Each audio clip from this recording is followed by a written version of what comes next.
Hi, and welcome to Triple Point's Estate Planning Service webinar. My name is Belinda Thomas. I head up the Sales and Investor Relations team at Triple Point. I'm here with Neil Richards, who is a partner and head of Leasing and Lending, and also Ken Hunnisett, who is our head of Public Sector Finance. Good afternoon. Hello. So without further ado, let's get stuck straight in. So for those of you who don't know us quite so well, Triple Point was founded back in 2004, so we've got a track record of 15 years. We are a business which has got over 100 members within it, and we invest funds for both private individuals, institutions, and also government funds. We have four key investment areas that we specialise in. We have energy and infrastructure, which is our government mandate and also our historic EIS and VCTs. We also have real estate, which is our social housing REIT. We also have venture capital, which we do within our venture VCT and also our impact EIS service. And also we have debt, which for us is leasing and lending, and that is the backbone of our estate planning strategies and also our income service. So moving on to just look a little bit about IHT, sort of the ignored tax. IHT is a tax on the estate of a UK domicile person who's died. It's usually paid at 40%, and it's 40% by the amount of their estate which exceeds the nil rate band and any other reliefs. And really, just some figures for you. So the amount of IHT collected was 5.4 billion in 2018-19, which was up 3.1% than the same period the previous year. Now that partly would have been driven by maybe the changes to probate fees. It potentially affects 47,900 estates. But looking further into the details, this is after allowances and exemptions, it's only about 4.2% of deaths where the estates are then liable to IHT. So those that are liable are really coming under more scrutiny, with 5,400 estates being investigated. But the expectation is that potential IHT receipts will move up to 6.3 billion in the year 2023-2024. So it really is an area of significant tax revenue for the government, but it's also an area of potential opportunity to do some tax planning around it. So what does Triple Point have to offer in terms of helping with estate planning? Well, we have our estate planning service, which is for retail investors. It needs to be advised, so we don't accept direct applications. And through the estate planning service, it's a simple application form where you can talk to your clients and blend together our two strategies together. We also have a corporate option, which is called the Estate Planning Partnership. We're not going to be talking about that today, but it gives you the same access to the same two trades. And if that is of interest, then do get in touch with us. But in summary, we have our estate planning service, which gives you access to the generation strategy, which is leasing and lending and infrastructure finance, which is looking for returns of between 1.5 and 2.5% per annum. That's an uplift in share price. And also we have access to our navigator strategy, which again is leasing and lending. There's a theme. And that is looking for returns per annum of between 4 and 6%. And if you blend that 50-50 together and we're hitting the midpoint of our ranges, then that gives a target return of 3.5%. Thank you, Belinda. Triple Point started providing estate planning solutions over 12 years ago now. And our initial analysis was to look at, strangely enough, what a bond or gilt would offer an investor, focusing on lower risk investments. The characteristics of a bond or gilt are something we will see repeated in the structure of a lease and loan. My colleague Ken will describe in a second. But a bond or gilt is a series of cash flows with security. Here, the gilt is the asset that the investor owns, lending money to government, a high-grade counterparty, for a fixed period of time and for a fixed level of interest. A contractual return. And it's those sort of things that will amplify not in just the Generations product that Ken will describe, but also later the Navigator product. There are similar characteristics. But if I pass over to my colleague Ken now, he'll begin to talk and expand on our Generations product and on the dynamics of a lease and loan. Thank you, Neil. So, as Neil just described, those characteristics of a gilt investment repeat themselves throughout our leasing and lending activities. We make loans or grant leases of assets to public or private sector borrowers or lessees, and in return they pay rentals or make loan repayments, generally at a fixed interest rate until maturity. Unlike a gilt investment though, the periodic payments, which are typically monthly or quarterly, mean that the investments naturally liquidate over time, providing funding for new opportunities. Public sector finance is most often under an operating lease, where we make an investment in the future, or sometimes called residual value of an asset, whereas corporate transactions are generally finance or full payout leases, loans, or infrastructure investments. So let's have a look at the business in practice on our high street scene. We lease medical equipment, here typified by the lady pushing the pram, representing our investments in things like incubators and fetal monitors. We lease gym equipment to leisure trusts, to local authorities. We have loans in respect of electricity production equipment, and in respect of assisted living properties as well, typically providing housing for young adults with physical or learning disabilities, enabling them to live independently. The properties benefit from long leases with local authorities or housing associations. So TP Leasing Limited has a long and successful track record of providing operating leases to the UK public sector. The business is an active and influential member of our trade association, the Finance and Leasing Association, and tenders for leasing opportunities in publicly procured competitive frameworks against UK and international financiers, including the likes of the asset finance divisions of high street banks and challenger banks, as well as the likes of Lombard, GE, Siemens, and De Lagerlanden. Among a portfolio of assets are several hundred ambulances, which are let predominantly to NHS trusts, but also to some of the largest national and international charities.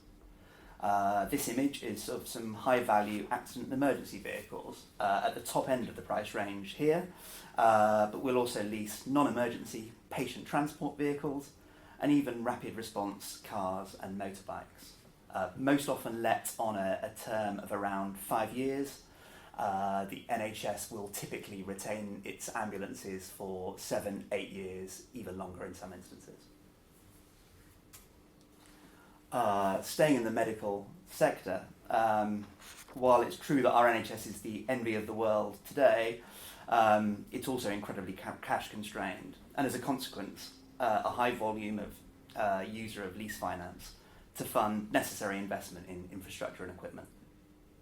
We'll provide lease finance to the NHS for everything from telecoms and IT equipment through to modular buildings, but most of our investment is in imaging equipment such as ultrasound, costing as little as £60,000, right through to MRI and CT scanners in the image. They can often cost upwards of £1 million. Lease periods can be as long as 7 years, but are often extended for longer periods. It's not uncommon for an NHS trust to retain an MRI scanner for more than 10 years, maybe even 15 years for something like a linear accelerator. We provide precisely the same finance for a number of the UK's largest private hospital operators too. We also lease a range of municipal vehicles such as street sweepers, construction and road mending equipment, or tankers and gully emptiers. We have a large number of refuse collection vehicles such as this on lease with local authorities, but also with a growing number of commercial waste management operators. Like ambulances, they're generally leased for 5 years, but often extended for longer periods still. It's a super interesting sector at the moment. We're seeing a number of technical advancements to these bin lorries as they become cleaner and greener in line with government legislation. The UK has been a leading innovator in the space, in fact, and 2019 saw the first all-electric vehicles coming to the market. Though too expensive for a number of municipal and commercial operators today, they're nevertheless going into sectors where there is a particular political imperative, such as London's ultra-low emission zone. So having looked at those examples, let's look at the sectors within the generation strategy. The NHS and local government combined represent 40% of the book, as we said, ambulances comprise a good number of the NHS equipment as well as imaging equipment such as X-ray equipment. In central and local government, well, yes, it's our refuse collection vehicles, it's our other municipal vehicles, but it's also things like modular classrooms, gym equipment, printing equipment and IT. In the corporate space, we lease assets such as cement mixers, specialised recycling equipment and gym equipment again. In the infrastructure world, well, it's energy production and generation, such as combined heat and power equipment.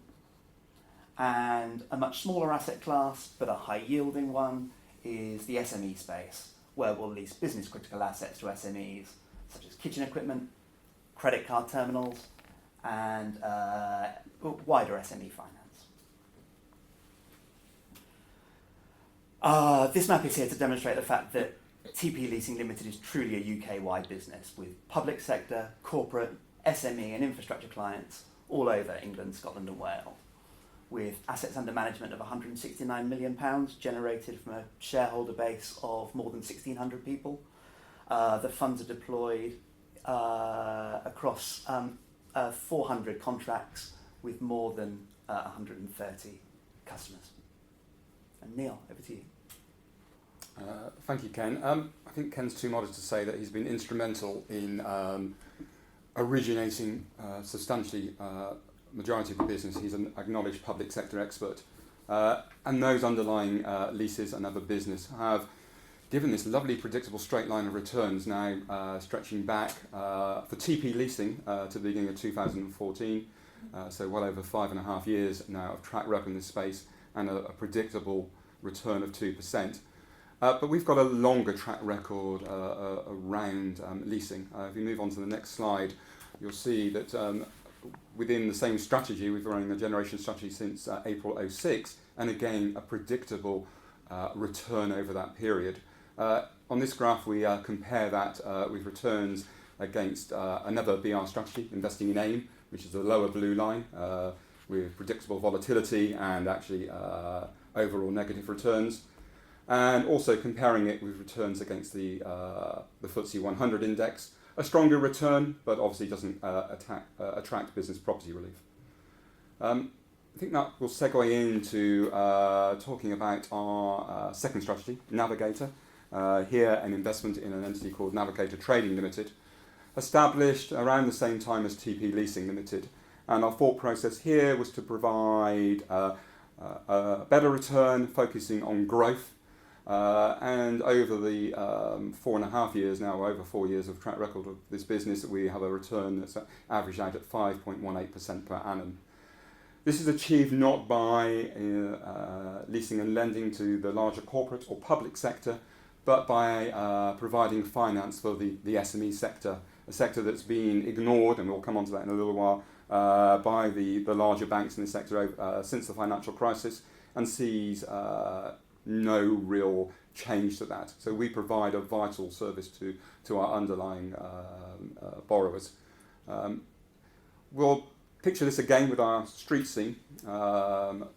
Again, we think this makes the assets more real, so we still leave the ambulance and the street sweeper on there, but now we're referencing other businesses. So within our TP Leasing strategy, we have some small SME exposure, and we talk about the provision of credit card terminals, a key business asset, and we'll expand again on that in a second. But we provide key working capital to businesses. We finance some of their receivables, their invoicing. We might look at providing some private hire vehicles. We have an interesting relationship with a provider of finance to Uber, which is an interesting sector and one that has provided a valuable source of business. But also property bridge financing, and then just real on-the-street stuff, a cafe who requires kitchen or catering equipment. So real assets that the business needs, not financing the car for the director and the car for his wife, but real assets that those businesses need to grow and prosper. Just moving on, if we did a map of where Navigator invests across the UK, it'd be a map covered with red dots. I think what it's worth saying is that we can provide here instances of where we are financing credit card terminals to small businesses, and this is around the Brighton area. Credit card terminal is a unique asset. It's something that a business will continue to pay for, while it's still trading. So we are working with a series of providers across the country who are offering credit card services to small businesses who might have accessed those services from their bank.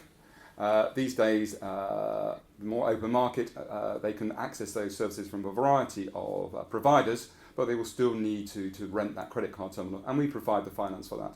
Small average loan size, but to date we've lent over 72 million in this space. Typically, a small business will lease that for periods between 36 and 48 months. And we are deploying £1.5 million of these assets every month. That probably translates to about 2,500 to 3,000 terminals. Moving on to the other aspects of our strategy, a growth area for us has been providing secured lending. So this is a drier slide with lots of words on it. And here I want to pick up again on the absence of bank finance. The funding gap for UK SMEs has worsened since 2008. Banks are subject to higher regulation. They have high legacy platform costs, and when they try to change those platforms, as we saw with the case of some of the high street banks, they have system failures, and they have higher capital requirements. The banks at the moment are being asked by the Bank of England to keep higher levels of capital against an impending Brexit. It just means they're not lending to UK SME. So we're providing term loans and revolving credits to facilities to these established and profitable and cash generative small businesses. I think it's important. We're not generally financing startup. We want to deal with established businesses, and we will secure our loans by way of a first ranking security, a debenture over all the assets of the borrower. So here we mention a case study, a 4-year term loan to a business that's been trading for 35 years, again with a good track record of profitability and cash flow. They are actually managing the logistics of billboard advertising. Still, physical advertising, even in this internet world, is important, and they are organising the rotation of those adverts on billboards, you might see along the motorway or on your high street. This was an acquisition of that business, some existing management staying and new management coming in, and requiring just under £3 million worth of senior debt to fund that acquisition. And that's typical of a lot of the deals we do.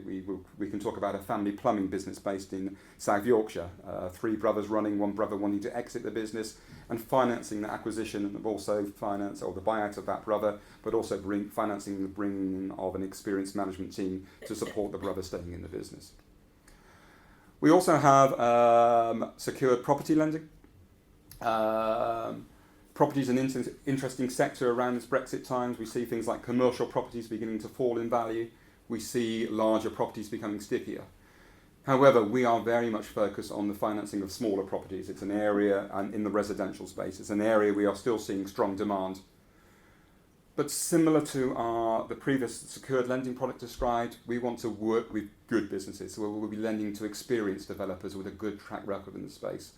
The example we give here is funding the demolition of a property and funding the build of 7 new apartments in Weymouth down in Dorset. So we have a nationwide coverage here. We always get independent valuations. We will only pay out against signed off works. And this was a development that was on budget with no cost or time overruns. And indeed, these properties are beginning to sell now. I think on the slide it's 2 of 7. I can tell you that yesterday a third offer was accepted on another of the units.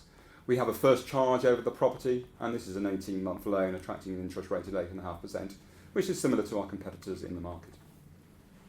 So if we begin to look at the underlying investments in Navigator, I think I've described some of those in more details, but our leasing business critical assets comprises some 13% of our portfolio at the moment.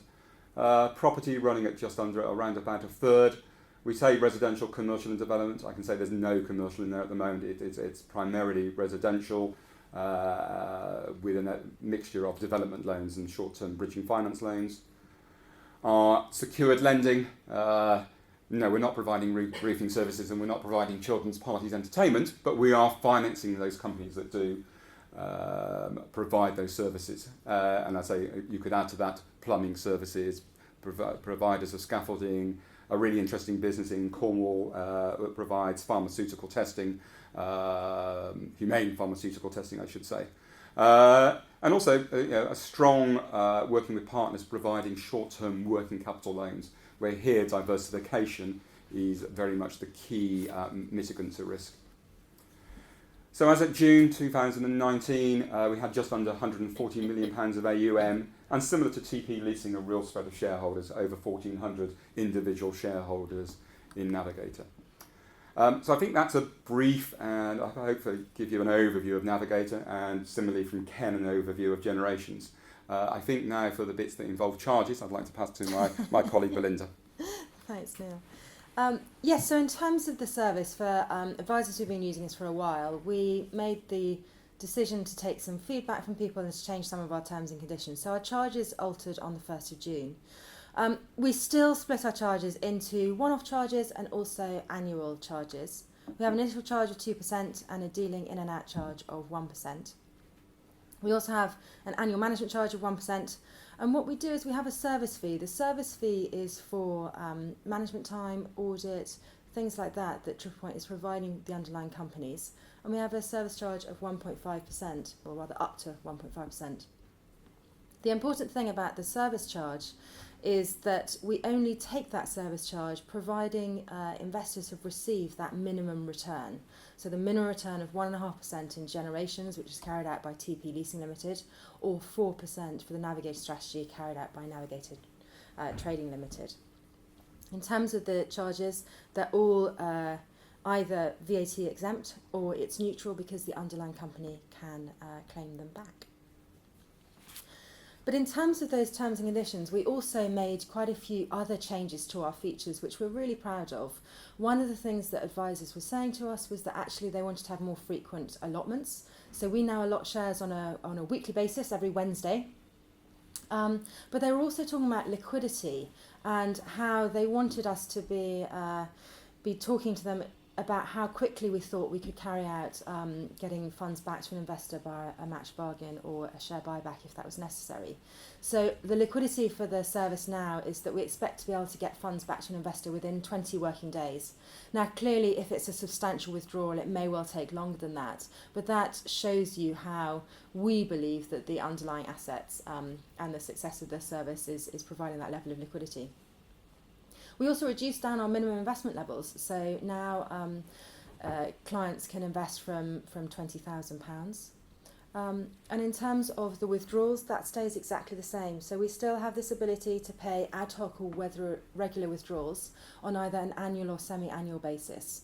So whereas there are other providers in the marketplace which will pay a dividend, our view is that by actually doing a share transaction, which is then hopefully chargeable to capital gains tax provided it's a matched bargain, that is a more tax efficient way of getting cash back into the shareholders' hands. One of the things we've introduced is to rebate our fees in the unfortunate circumstance where an investor passes away before they've hit that critical 2-year holding period for business relief. So if an investor passes away within 3 months of investing, we'll rebate that initial and dealing out charges, and also the annual management charges as well. And if they pass away after that 3-month period, but of course before the 2 years, then we'll waive our dealing out charge. One of the things that we've had for quite a while is the ability for executors to use our estate planning service funds to pay IHT direct to HMRC before probate is granted. So if you are in those instances, then do get in touch with us and we can help you with that process. We've also, from advisors, quite often people will start off being really comfortable with the Navigator strategy and enjoying those higher returns, but they might well over time want to move into the generation strategy, or indeed vice versa. And where people are doing that, then we are saying that we will not charge an exit fee and not charge an initial fee. So there's no charge from Triple Point for switching between the two strategies. And the other area just to highlight is that historically we've done rights issues. A rights issue gives the ability for a shareholder to buy additional shares, and the good part about a rights issue in particular for a shareholder is that they take on the same BR clock as the original shareholding, which means if your client or that shareholder has held their shares for 2 years already, the rights issue shares should be immediately qualifying for business relief. So it's quite a powerful feature. Now, we can't promise that we'll do them in the future. We only do them when there is a business case for the underlying companies, but certainly it's something that we always look out for. Now, in terms of working with Triple Point, we're really proud of the support that we're able to give advisors. We try and design our marketing material so that it is really easy for advisors to then talk to their clients about it. So you've just heard Ken and Neil referring back to the high street, and we find that's a really good way of being able to engage with clients and be able to explain exactly what it is that their money will be doing if they entrust it to Triple Point. We have a business development team which covers the whole of the UK, so they're always around to do client-facing meetings, and they're based all around the UK, so you can always ask for them. We also have our internal team, so we have internal business development managers and also sales support team. So if you can't get hold of your number one contact, your external business development manager, then of course you can always call the office, and there should be someone always available to answer your questions. We do all of our operations in-house, so all the way through from collecting application forms to checking AML documents and things like that, all the way through to then holding client money and then passing it back to investors. So if you do have questions, it's never very far across the office that we need to walk to be able to find the answers. In terms of the other support that we can provide, of course we can always do ongoing reporting and valuations, we can provide illustrations, but as Neil was talking about, we can give you a map of all the local assets who are near your client, so that when you go and talk to them, you can show them maybe the credit card terminals which are in their local area, or maybe some of the public sector assets that we're leasing and lending to organisations, because really everything that Triple Point does is spread throughout the UK. So in summary, I guess the main question is, why should you use Triple Point? Why should you entrust us with your funds? And of course, being Triple Point, we think there are 3 reasons for that. First of all, we have a hugely experienced leasing and lending team. We've got a long track record of providing secure, steady returns which are uncorrelated to equity markets. And we're very proud of that track record. With the Navigator strategy and the Generation strategy, they have given positive quarter-on-quarter returns to shareholders since inception. But I suppose one of the main reasons for entrusting Triple Point is that we are genuinely doing a really unique trade within the marketplace. This is the only place where you can find access to leasing and lending, certainly with the public sector. So it really is diversification, not just by manager by using Triple Point, but actually the underlying sector exposures that you'd be getting for your clients. So we'd really love to do some work and business with you. The important information slide is obviously very necessary, and I hope that you enjoy reading that. If you have any questions after this, we're about to just go and see if we've had any questions emailed through to us. But you can always get hold of Triple Point on our sales team number, which is 0207 201 8990, or emailing us at contact@triplepoint.co.uk. But let me just see if we've got any questions for the team. We've got, sorry, just having a look. We've got a few, which is great. So first of all, what sort of client do you expect the estate planning service to be used for? So I'll take that one. That's a slight gift, so thank you very much. In terms of the people that we think it's relevant for, then obviously it is elderly people with an IHT liability who'll be looking for that. We are able to accept investments from powers of attorney, so you can use it for trusts. As I've said right at the beginning, we have our option for corporate entities as well. It's not the estate planning service, it's the estate planning partnership, but that's available. It's also helpful for where people maybe have sold a business relief qualifying asset previously and are looking to re-engage that relief. So there's something called business property replacement relief, which gives you a window of opportunity of 3 years between selling a BPR qualifying asset, so maybe they come out of an EIS holding or another BR provider or some AIM shares. You've then got 3 years to go into an alternative proposition without then restarting that 2-year clock. So they are the main places where we think it's relevant for. But also we have investors who just like the return profile that we're getting from either Generations or in particular Navigator. So we do we do see people increasingly looking at it as being a standalone option. What is the minimum investment that can be made into this service? So so the minimum investment has recently come down, as I was explaining, in terms of the changes to our terms and conditions. So the minimum investment for the service now is £20,000, and if you want to do a top-up, it would then take 2 years to qualify and be exempt unless you've got replacement relief, and top-ups can be done from upwards of £10,000. Oh gosh, this is definitely not one for me. It's the Brexit question. So how are business relief providers reacting to the current economic uncertainty surrounding Brexit? And how has the industry fared over the past 12 months? I am definitely going to pass that one over. Thanks, Sorry, Belinda. chaps. I think this is worth looking at this in a couple of ways, and I'll get Ken to talk about sort of political uncertainty around. There you go, very nice. But maybe around the public sector and the way they borrow. Brexit is this great unknown and has been for the last 6 months. The Bank of England recently published their worst case stress case in terms of what they felt could be the impact, and they modelled the impact of a 4.5% growth in reduction in GDP. I wish it was growth, a doubling of unemployment, and also a 33% fall in property prices. So that's their sort of doomsday scenario.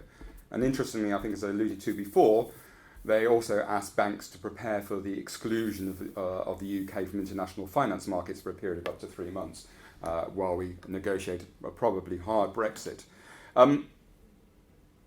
We're aware and cognizant of all that. You know, when we look at our property loans, we have an advance rate that compensates for a fall of 33%. We would still be comfortable. I'd be more concerned about a reduction in liquidity in that market and how quickly those assets were able to churn. I think when we look at our property portfolio, for instance, we're not looking particularly at commercial. We think they're stickier. We're not doing larger residential assets because we are already seeing that those are stickier in the market at the moment. So we're really focused on smaller units, maybe 250, 300,000, which have benefited greatly from the Help to Buy scheme that the government launched. And then the focus is it's just doing what we've done well in the past. It's doing good loans to good businesses. It's a bit trite to say, but if you went back 10 years to the aftermath of the last crash, actually the loans that went bad were bad loans, silly loans, and we all are aware of subprime mortgages, loans securitized in the States. Similarly, bad lending cost bad lenders money. If you are still lending to historically profitable businesses, they are still trading, they continue to trade. And in fact, it's demonstrated that SME bad debt rates for the last 10 years, since 2009, are at historical low levels. So good businesses do thrive. And it's our challenge to make sure that we continue to lend to those good businesses, but maintaining our rates, maintaining sensible advance rates, and doing the ongoing due diligence and monitoring of those portfolios. I think that's particularly around SMEs. We're not seeing at the moment an increase in our bad debt rates. They've stayed constant. I think some of the people we deal with, we're seeing a slight upturn in bad debt rates, and I'm getting some sort of evidence from the market. There are some small increases coming, but again, I think that focus is really loans that have been poorly written, and I think we would expect to see perhaps some of the peer-to-peer lenders have an increase in their bad debt rates going forward.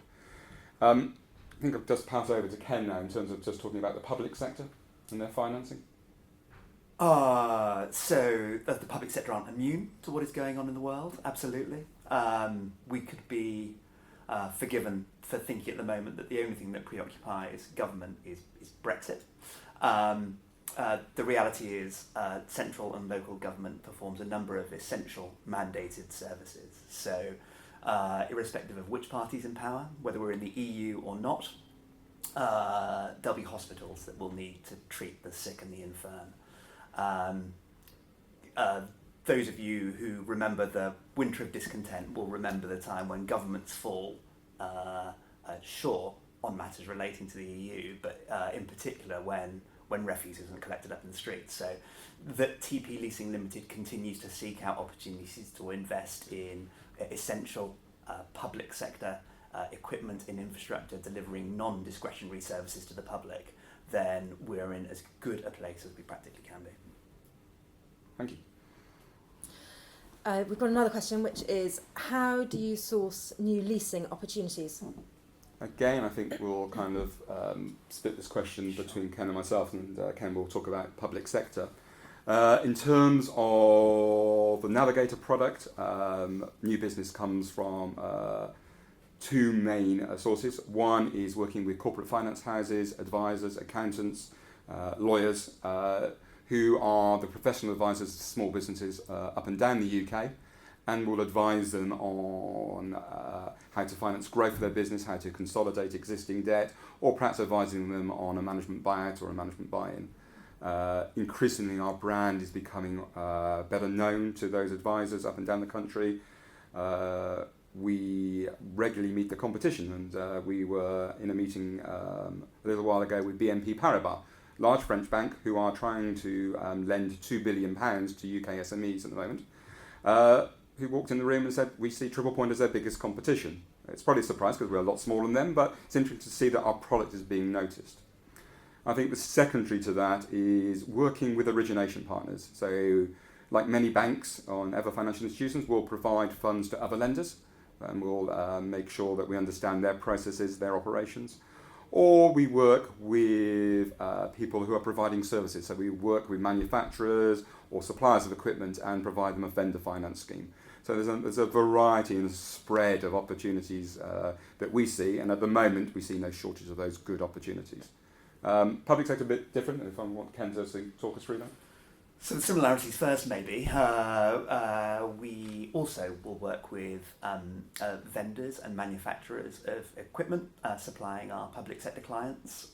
We've had the opportunity now to build a portfolio over a number of years, and in doing so have developed relationships with best of breed suppliers of medical and municipal equipment to NHS trusts and local authorities.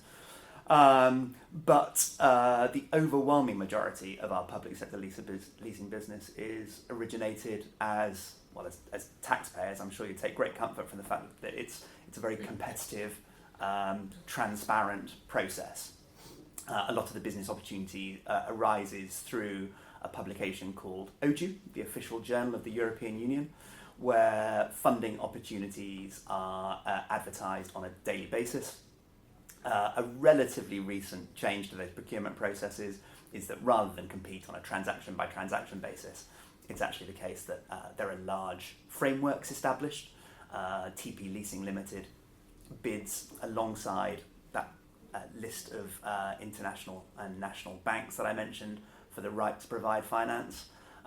We feature incredibly well in those and are not infrequently the highest ranked supplier, testament I think to the service that we provide to our lessees. Those frameworks then provide a format for a competitive process. We receive tenders, we provide pricing information, and a local authority or NHS trust will make an allocation linked of course to price. It's not infrequent that the cheapest rental will win a competition, but also, as I say, to quality of service and capability to deliver. I would say that we would echo that again in SME, that we don't compete against other BR providers for our product. We're competing against the banks and financial institutions. We compete against mainstream banks or recognisable names. In the public sector, we compete on service, but we're bidding at rates against the bank in a very competitive process. Within the SME space, our product is generally more expensive than that offered by banks, but we win because we respond. We pick up the phone and answer queries from our borrowers. We go and meet them. We're out to meet them in 2 days. We issue them a term sheet within a week. They can have funds from us in a very quick period, where they may spend 3 months trying to find a bank manager to talk to. So it's our service there that differentiates us from our competitors. Okay. Another one for you, I think. What is the security of the trades that you operate? Security comes in another way. So if I answer this by way of risk, we look to mitigate risk across everything that we do, from our public sector to our SME. And security can take a number of forms. It can be the asset. So in public sector operations, we own the asset and we have security over the asset. And then in our property loans, we own the property, or we take a debenture over assets of our borrowers. But then the next part of risk mitigation is lending to good credits. I think we've never suffered a default in our generations business. I think No. no, and our public sector credit quality at the moment is undisputed, cognizant of any political risks. But that's over 13 years worth of lending to that sector with no default. But then there are other mitigants of making sure that people we work with, we talked about working with origination partners or lending to other lenders. There, we want them to take a first loss position. We want them to hurt first before we hurt. And we set those levels that we never expect to be close to suffering a default. And that's also proven over the last years. Or where we lend ourselves, good old-fashioned portfolio theory, diversification, spreading your risk across a multitude of lenders works really well. And I think finally, just like I say, just due diligence, our ongoing monitoring. Within our secured lending products, we meet our borrowers on site. We understand them, we meet management, and we often say we lend to the people first, and then we work out if they've got a good business afterwards. You're going to have a long-term lending relationship with that borrower. You want to understand their character and how you think, if there are tough times, they're going to react and interact with you. After that, then it's that ongoing relationship with our borrowers, making sure that we understand their business. Banks have always received covenant reporting, reporting from borrowers on how they trade, how they operate. Typically, though, it would be, I've received a piece of paper telling me how they trade, tick the box and stick it in the drawer. We read those bits of paper. We pick up the phone.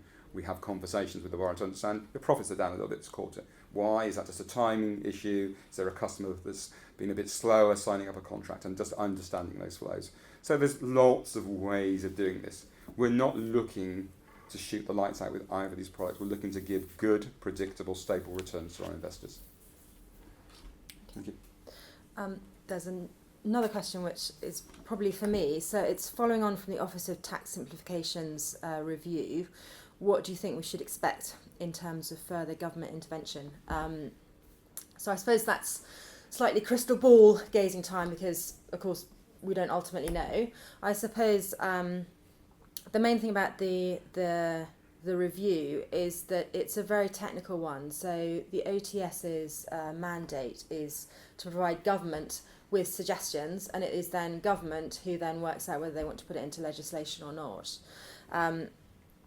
Really, the areas that we sort of picked out on was really that the OTS reviews were just reiterating the government's response to the Patient Capital Review, which is that business relief is doing its job. They also pulled out areas in terms of AIM shares, whether it was right that got business relief, given that isn't necessarily helping the passing on of a business from one generation to another. And that's an area that they might want to look at, or equally they might not. Like I say, it's only guidance. They're also looking at the inconsistency of capital gains tax. So the fact that you are seeing an uplift in base cost when people pass away, as opposed to lifetime gifts where you don't have that. So you may well see changes in legislation there. And the final bit that we've sort of pulled out is over the wholly or mainly test. So within business property relief, provided you are wholly or mainly trading, you will receive business relief.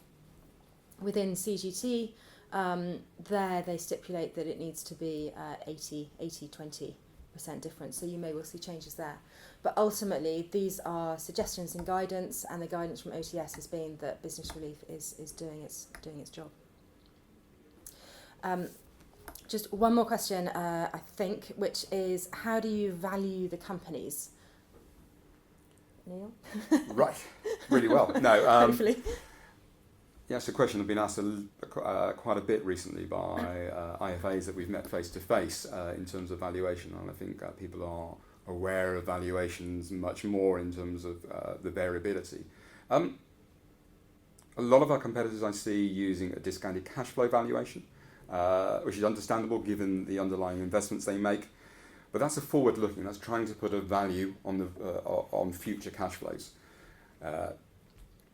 That valuation is only as good as the assumptions you make, be that the rate of inflation, be it the discount rate you use, be it assumptions on prices of the goods you're selling. We value our company on its net asset value, the value that is signed off in the accounts. There's no premium to that. There's no discounting the value of future loan repayments. So we hold our leases and loans at their amortised cost. we will lend at a rate, even if we think that we could lend at a cheaper rate, we don't apply a different interest rate to discounting the future cash flows, and we're holding those at their amortised cost. So it is a true net asset value calculated in accordance with UK GAAP with no assumptions. I think the only assumption we would ever need to make within our business is an assessment of future bad debts. We're a lender. There will be future bad debts, particularly within our Navigator strategy, which we price in. And we provide on a monthly basis against our profits. So we can absorb a level of bad debts without having any impact on our investor returns. And that's the most subjective bit of what we do in terms of assessing the repayments in the future and whether there's likely default of those repayments. But no future assessment, no discounted cash flow techniques, but just a pure net asset value. So it's also the other side of that is, of course, we don't use gearing within our structures. So in terms of the valuations, they are relatively straightforward. I won't say they're simple because otherwise I'm sure the team that do the accounts would not forgive me for that one. But it means that it is the companies are valued on a monthly basis, and then at the end of the year we do get them audited. So we have those figures as well. I think that's probably all we've got time for, because I've just seen that the time is now 1:45. So thank you very much for joining us on this. If you've got any questions that we haven't answered, or if you would like to arrange a meeting with us, then please do get in touch. Once again, the telephone number is 0207 201 8990, or else you can email us at contact@triplepoint.co.uk. Thanks very much. Thank you. Thanks.